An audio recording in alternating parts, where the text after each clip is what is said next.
भारत की एक ऐसी सच्ची कहानी मैं आप लोगों को बताने जा रहा हूं जिसे सुनकर आप लोग दंग हो जाएंगे। एक युवक जिसके ऊपर केस किया जाता है और उसे नोटिस देके बुलाया जाता है कि आओ। वो युवक जाता है और फिर थाने में कहा जाता है कि आपको हम लोग जेल भेज रहे हैं। वो युवक जेल जाने से पहले प्रशासन के लोगों से कहता है कि अगर मैं जेल गया इस झूठे मुकदमे में तो मेरे घर में किसी का देहांत हो जाएगा, कोई मुझे छोड़ के चला जाएगा, क्योंकि मेरे दादा दादी जो हैं उन्हें दवा देने के लिए भी कोई नहीं है घर में। और उस युवक को जेल डाल दिया जाता है। नाम है उनका राकेश तिवारी। बेऊर जेल में रहते हैं। और जब ये जेल में रहते हैं तो इनकी दादी जो है इनको छोड़ के चली जाती हैं और जेल से निकलते हैं तो उसी वियोग में जो है दादाजी भी जो है इनको छोड़ के चले जाते हैं। यानी एक फर्जी मुकदमा, और उस मुकदमे की वजह से इन्होंने अपने दादी को खो दिया और दादा को खो दिया। क्या इस प्रकार का मुकदमा आप लोगों ने देश में देखा है? शायद देखा होगा। लेकिन यहाँ पे बिहार में जो है नौबतपुर का एक युवा जो यूट्यूबर कहलाता है, यूट्यूब पे जो है कुछ वीडियो डालता है, तमिलनाडु प्रकरण में केस होता है। इसको जो है 41 का ए के तहत जो है इनको बुलाया जाता है और सिर्फ उसका मतलब होता है पूछताछ के लिए। और ये जाते हैं, कहते हैं, गिड़गिड़ाते हैं, रोते हैं, चीखते हैं, चिल्लाते हैं, बिलखते हैं, हाथ जोड़ते हैं और इन्हें छोड़ा नहीं जाता है, जेल में डाल दिया जाता है। दादी जी छोड़ के चली गई और ये बात सत्य है। क्या हुआ था राकेश आपके साथ? पहले हम उस सिचुएशन को समझा देते हैं भैया। हमारे घर में स्थिति ये था कि हमारे पिताजी को 2000 के आसपास ईस्वी में कैंसर हुआ था। तो एक बार फिर से एक इशू आया, उनके यूरिन में ब्लड आने लग गया। इस बार 2023 में तो हम 22 में गए थे ना हम लोग। तो ऑपरेशन महावीर कैंसर संस्थान में हम लोगों ने करवाया उनका और पापा को घर लेके गए। दादाजी हमारे 2.5-3 साल से ऑक्सीजन पे थे घर में ऑक्सीजन सप्लाई के लिए सिलेंडर वगैरह सब हम लोग रखे हुए थे और घर पे ही ऑक्सीजन सपोर्ट पे उनको रखे हुए थे। दादी हमारी गिर गई थी तो उनका कूल्हा टूट गया था, उनका बेड पे ही खाना पीना सब कुछ था। सारा क्रियाकलाप जो होता है दिनचर्या का वो सब बेड पे था। यानी हमारे घर में हमारे पिताजी बेड पे ऑपरेशन करा के ले गए थे महावीर कैंसर संस्थान से, हमारे दादाजी ऑक्सीजन पे और हमारी दादी जिनका कूल्हा टूट गया था बेड पे सब कुछ। एक माँ घर में सब कुछ करने वाली थी और बाहर से हम लोग देखते थे। भैया ये लोग थे और ज्यादातर ये लोग अपने बिजनेस के काम से, चचा ये लोग जो है बाहर ही रहते थे। तो घर में कुल मिला के पटना में हम ही एक रहते थे। और वैसे कंडीशन में मेरे ऊपर FIR हुआ जो जिसमें आपका भी नाम था और पूछताछ के लिए बुलाया गया। उससे पहले मैं वीडियो जो है वो सिर्फ और सिर्फ अपने शौक के लिए बनाता था कि पढ़ाई के साथ साथ वीडियो भी बनाता, क्योंकि हमको अच्छा लगता था कि कोई कहीं कुछ गलत हो रहा है तो उसके खिलाफ हमको बोलना है। साथ में पढ़ाई हमारी चल रही थी और हम नौकरी की भी तैयारी में लगे हुए थे और हम एग्जाम देते भी थे, कई एग्जाम हमारे निकले भी है। और उसी दौरान केस होता है, 41A के तहत हमको बुलाया जाता है। हम जाते हैं, चूंकि हमने कभी कोई गलती नहीं की थी। हमेशा जब आपका जिक्र होता है तो आपका FIR का जिक्र होता है कि इन पे इतना केस है, ये केस है, वो केस है। मेरे ऊपर कोई केस नहीं था, एक भी पहले कोई केस नहीं। अब हमारे पास ऑप्शन क्या था भैया? होली के दिन हमको नोटिस देके बुलाया गया। होली के दिन कौन बुलाता है भाई? होली के दिन हमको EOU में बुलाया गया। तो हम एक दिन का टाइम लेके दूसरे दिन EOU में गए, इसलिए कि अगर पुलिस हमारे घर में आती है तो मेरे दादा हार्ट अटैक से मर जाएंगे। मेरे पिताजी जो है वहीं पे, मतलब समझ सकते हैं घर में पुलिस अगर आएगी तो। हम गए, चूंकि हमने कुछ गलत नहीं किया था। यू में गए, जांच में जो भी हमसे बन पड़ा, हमने अपना मोबाइल दे दिया, हमने अपना कैमरा दे दिया, हमने अपना अकाउंट नंबर, पैन नंबर, जो भी मेरे पास था, वीडियो का रॉ दे दिया, सब कुछ दे दिया। फिर भी मेरी गिरफ्तारी होती है। हम रोए, गिड़गिड़ाए, पैर पे एकदम लिटरली बता रहे कि पैर पे गिर के गिड़गिड़ाए कि मेरे घर में किसी का डेथ हो जाएगा अगर हम घर में नहीं रहेंगे तो, क्योंकि कोई संभालने वाला नहीं है। लेकिन फिर भी वो लोग हंस हंस के आपस में बात कर रहे थे और हमको जेल भेजे। और उसका नतीजा ये हुआ कि हम जेल गए और 15 से 20 दिनों के अंदर में मेरी दादी के निधन का जो आया था। और उससे भी बड़ी बात यह है ना भैया कि हमारे दादी को जेल में आना पड़ा। अंतिम दर्शन हमको जेल में उनका नसीब हुआ।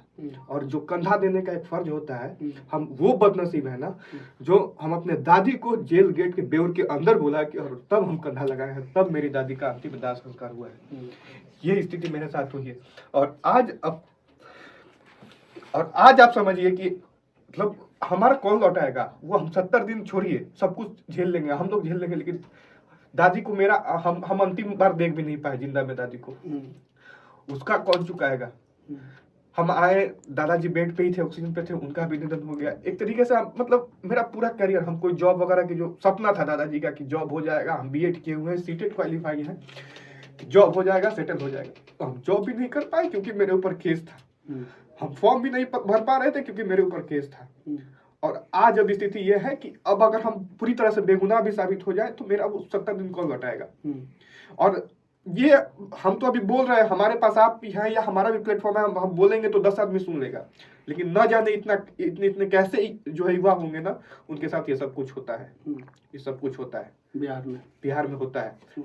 और ये बहुत बड़ा लूपहोल, बताइए, वो पढ़े लिखे डीएसपी पढ़ लिख के गए होंगे, एसपी साहब, आईपीएस ऑफिसर है ना, उनकी पत्नी होगी, उनकी बेटी होगी, उनका बेटा होगा, उनसे हम पूछना चाहते हैं कि एक युवा का जीवन अगर बर्बाद करके उनको क्या मिला, उनको क्या मिला। जेल में जब हम, मतलब आप समझिए कि ना कोई हम पहले से उस तरह का कोई माइंडसेट हमारा था, पढ़ने लिखने वाले थे, हमारा वीडियो शौक के लिए बनाते थे, वो हर कोई बना सकता है, कुछ भी वैसा हमने बोला नहीं, जो वायरल उस समय वीडियो था वो हमने चलाया नहीं, राजनीति से कोई मतलब नहीं था। केस तो डिस्चार्ज हो गया, केस अब इसीलिए तो हम आज तक चुप थे, बाइज्जत बरी हो गए, हम आज तक चुप थे भैया। आप हजारों लोग ये कह देंगे कि मनीष कश्यप आके इनको चुनौती दी, उनको चुनौती दी, कोई कह दे माई का लाल कि हम कभी कुछ बोले हैं इस केस में, लेकिन आज हम बोल रहे हैं और आज हम चुप्पी तोड़ रहे हैं क्योंकि अब हम इंतजार कर रहे थे कि हम पूरी तरह से जिस दिन बेगुनाह हो जाएंगे साबित ना, उस दिन बेगुनाह साबित हो गया आपको। तो अब हिसाब जो है ना जनता मांगेगी उनसे, वो साहब जो है ना, एसपी साहब है ना, और ऊपर वाले इंसाफ करेंगे। शायद वो भगवान को तो मानते नहीं है, लेकिन उनकी बीवी होगी, उनके घर के लोग होंगे, उनके बच्चे होंगे, और जब उनके बच्चे के साथ कोई ऐसा करेगा ना कि पढ़ाई लिखाई शिद्दत से उनका बच्चा कर रहा है और अचानक कोई आएगा और अपना अफसरशाही में या अपने आका के ऑर्डर पे जो है उसका जीवन बर्बाद कर दे, तब उनको समझ में आएगा कि इसका दर्द क्या होता है। आज हमारा लौटा दे, नहीं लौटा सकते हैं, दादा दादी दोनों को नहीं, हमारे दादा दादी को लौटा दे, हमारा जो 70 दिन जेल में गया है वो लौटा दे, हमारे घर का जो स्थिति था वो लौटा दे। हम पापा से, देखिए हम लोगों का कल्चर ऐसा है भैया, पापा से खुल के बात हम नहीं कर पाते थे पहले, ठीक है, जेल में हम पापा से भी बात करते करते रोने लग जाते थे। सोचिए उस पिता के ऊपर क्या गुजरता होगा। हमारे भाई परेशान थे, हमारे चाचा सबसे ज्यादा परेशान थे, ठीक है, चाचा के ऊपर, चाचा हमको लेके वही, चूंकि हमेशा से वही ज्यादा देखते हैं, और लीगल मामलों में हमारे घर में चूंकि ज्वाइंट फैमिली है तो उनको ज्यादा नॉलेज है, और ईओयू में हमको वही लेके गए थे भरोसा पे कि कुछ नहीं होगा। होली के दिन बुलाया गया तो हमारे चाचा घर का त्योहार छोड़ के, अपने बच्चों को छोड़ के ईओयू में गए, इसलिए कि हमारा भतीजा जो है उसको एक बार और टाइम दिया जाए, हम कल लेके आ जाएंगे, आज होली है, और हम लोग कहीं न्यूज के मामले से ही बाहर थे उस वक्त। फिर चाचा मेरे साथ गए ईओयू में, चाचा भी गिर गिराए, जो कि कहीं किसी के सामने गिराने वाला उनका पर्सनालिटी नहीं है, वो भी गिरा, लेकिन वो लोग आपस में जितने भी लोग थे जिनको खुमार सवार था कि वो बहुत बड़े अफसर हैं और बहुत ज्यादा उनको अपने आप पे शायद घमंड होगा, वो लोग हंस रहे थे और मुझे जेल भेज दिया गया। ये हुई मेरे साथ। दादी को कैसे मिस करते? दादी को मैं तो, मतलब हम टूट चुके हैं भैया, हम आज तक हम किसी के सामने नहीं बोले हैं, हम कभी इस केस के बारे में, मेरा एक भी वीडियो कहीं पे नहीं मिलेगा, जबकि मेरे पास 4-4, 5-5 प्लेटफॉर्म है, आपका प्लेटफॉर्म, कहीं हम बोल सकते थे, जेल से आने के बाद भी हम बोल सकते थे, लेकिन जेल से आने के बाद भी हम चुप थे, एकदम जो है बंद करके रखे थे इसको, कि जिस दिन बेगुनाह साबित हो जाएंगे उस दिन बोलेंगे। और आज इस साहब से पूछना हम चाहते हैं, इनके घर वालों से हम पूछना चाहते हैं कि राकेश का, अब पता नहीं कितने ऐसे और राकेश का इन्होंने जीवन बर्बाद किया होगा, हमारा इंसाफ कौन करेगा बताइए। न्यायालय पे हमको भरोसा था, न्यायालय ने हमको जो है उस केस को खत्म कर दिया। समझिए आप, जिस केस में हम लोगों का 700 पेज का जो है हम लोगों का बना के भेजा गया था, उस केस को खत्म कर दिया गया। अब हम बेगुनाह हैं, तो बेगुनाह है तो ये जो मेरा बीता मेरे ऊपर, जो हम जेल में रहे, जो मेरी दादी गई, जो मेरे यहाँ का हर एक सदस्य जो है परिवार का जो मानसिक पीड़ा को झेला है, उसका कौन खामियाजा लौटाएगा,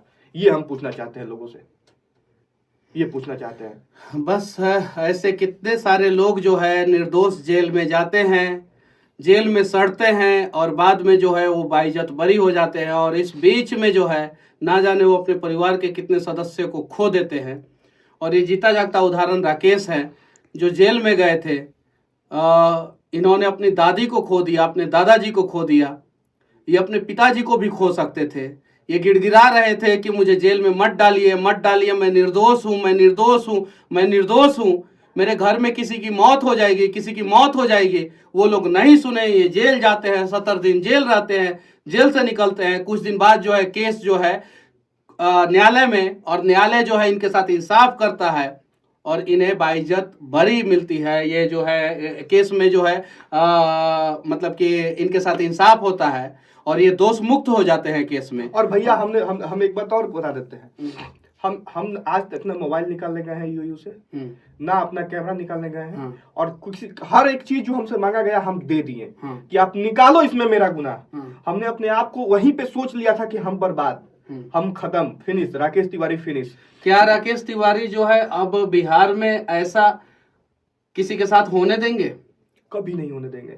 क्यों नहीं लड़ेंगे राकेश तिवारी? एकदम लड़ेंगे। अगर मान लीजिए कि आप अपने दादी को खोया, आप अपने दादाजी को खोया, आप इतने दर्द में हैं, आप इतने पीड़ा में हैं, ना जाने कितने ऐसे असंख्य जो है गरीब जो है रोज परेशान होते होंगे बिहार में, वो अपने परिवार वालों को खो देते होंगे, ना जाने ये सिस्टम जो है कितने सारे लोगों को जो है मार देता होगा, तो उनके लिए आवाज कौन उठाएगा? भैया कोई भी अगर ऑफिसर बनता है ना, सबका सम्मान है, कोई भी पढ़ते हैं कॉम्पिटिटिव एग्जाम नहीं, इसमें तो खैर सरकार का इन्वॉल्वमेंट, सरकार का भी भैया। तो आप काहे पढ़े लिखे?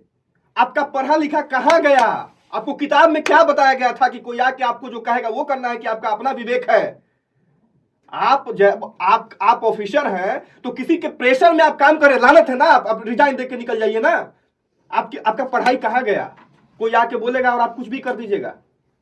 लड़ेंगे हम लोग, लड़ेंगे, और फिर कभी जो करना है कर लीजिए। मनीष कश्यप और राकेश जो हैं और उसके साथ जितने लोग फंसे हुए थे, जितने लोग, सब लोग जो है आपको जो करना होगा कर लीजिएगा। हम लोग वो सिस्टम के खिलाफ लड़ेंगे जो हमारे साथ गलत किया है, क्योंकि हम लोगों ने अपनों को खोया है।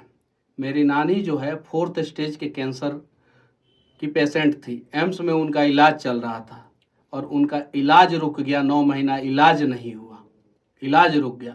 अगर उनका सही ढंग से इलाज होता तो 4-5 साल और हम लोगों के बीच में रहती।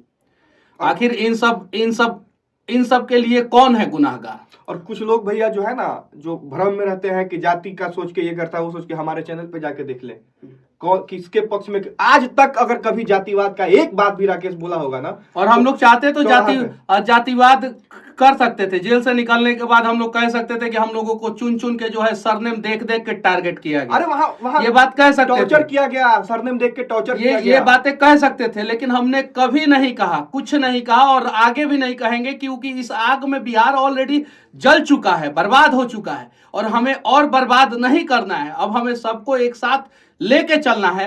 लेकिन आप लोग बताइए कि ऐसा होता है कि नहीं होता है? निर्दोष को जो है बिना मतलब कि जांच किए हुए जो है जेल में डाल दिया जाता है कि नहीं डाल दिया जाता? और जब जेल में वो निर्दोष जाता है तो वो अपने परिवार के किसी सदस्य को खो देता है कि नहीं खो देता है? खो देता है।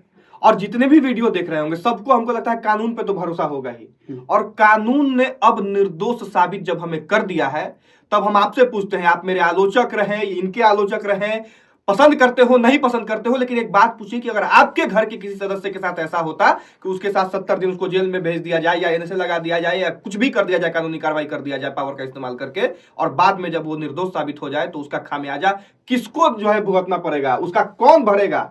जो हमारी दादी गई उसको कौन वापस लाएगा? भाई ला सकते हैं साहब, नहीं लाएंगे। बस कहानी अभी बाकी है दोस्तों, और भी बहुत सारी कहानियां आएंगी आप लोगों के सामने। और हाँ, अब बिहार में कोई निर्दोष ना फंसेगा, इसका हम लोग प्रयास करेंगे, क्योंकि यहाँ पे जो लोग फंसाने वाले हैं निर्दोषों को, उनके अंदर इस बात का जरूर डर होना चाहिए कि अगर निर्दोष को फंसाएंगे तो फिर उनकी कहानियां सामने आएगी, और जब सामने आएगी तो जो लोग फंसाने वाले हैं वो एक दिन फंस जाएंगे। जय हिंद।